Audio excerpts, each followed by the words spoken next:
So one of the things that the Biden administration did, which was actually good, is they extended and expanded what's called the child tax credit. Now, the problem with this is it wore off after a while. There was a sunset provision. They didn't re-up it.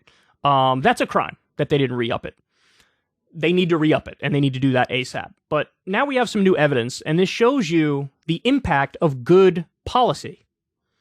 So the 2021 child tax credit, which from July to December 2021 gave qualifying families up to $3,600 per child in auto monthly payments, not only appeared to reduce child poverty by half, it also notably improved the mental health of adults in the lowest income families. So it cut child poverty in half. Now that was temporary because they didn't continue it, right? And it improved the mental health of adults in the lowest income families. Okay, let's read this highlighted portion here.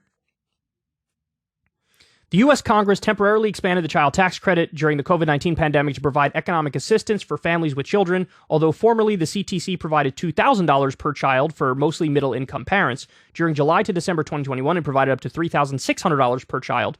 Eligibility criteria were also expanded to reach more economically disadvantaged families. There has been little research evaluating the effect of the policy expansion on mental health.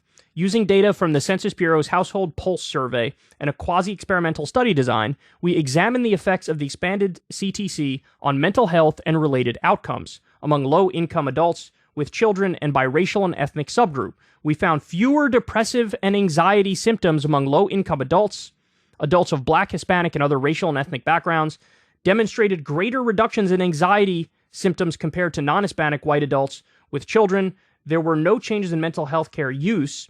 These findings are important for Congress and state legislators to weigh as they consider making the expanded child tax credit and other similar tax credits permanent to support economically disadvantaged families. So, this is an amazing finding. But it's also something I file under the duh category. So you're telling me if you give people who need money, you reduce poverty and make them feel less anxiety and depression? Whoa. It's almost like when you need money, you need money. That's almost what it's like. Almost. So this reminded me of the amazing findings in the UBI study that came out of Stockton, California. So look at this.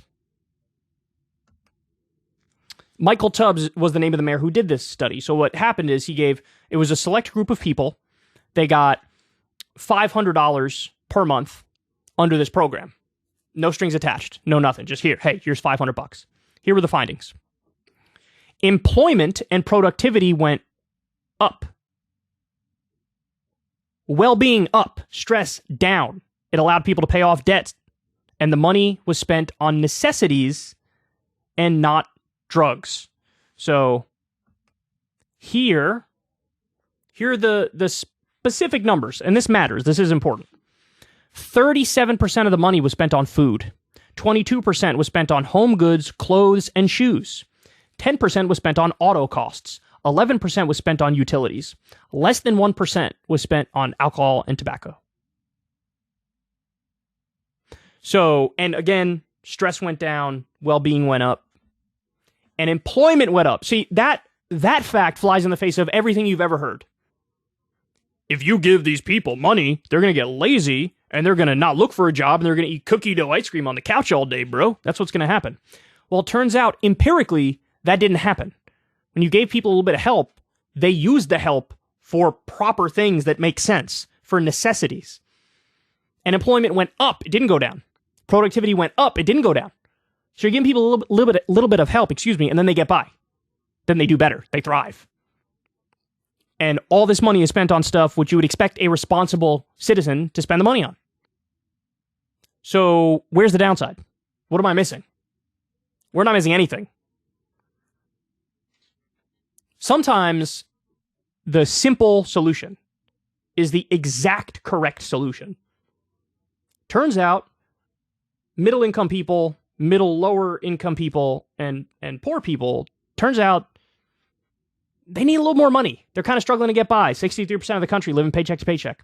And if you give them a little bit of help, It goes a long, long way. Now, the only objection that I could conceive of somebody after hearing all this stuff is like, hey, what about inflation?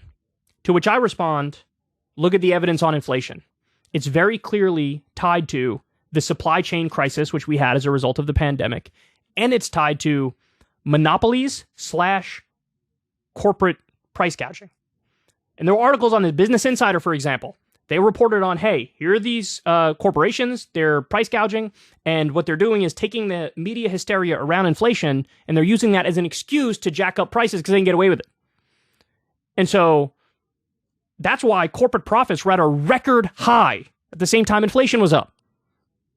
So, in other words, the root of the problem here is not that poor people got a little bit of extra money. That's not the root of the problem, especially since in the case of the stimulus checks, they came out a long time ago now. The idea that that's still having an impact today on inflation numbers or 2 months ago on inflation numbers, nonsense. So in other words, even that objection, it's not a legitimate objection. It's not. Like, bro, millions and millions of people have to be working poor in order for the economy to function. Well, then that system is not self-justifying. That is not the best system. That is a broken system, fundamentally. So these numbers are important. And now we get this to add on top of it. The child tax credit was a phenomenal success.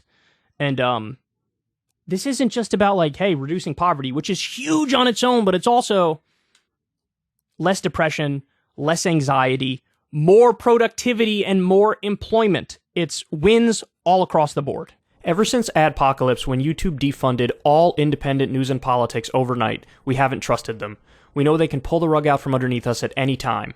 If you enjoy this content, please consider tipping $1 or $2 per month on the Secular Talk Patreon. Link in the video description box below. Thanks for your support.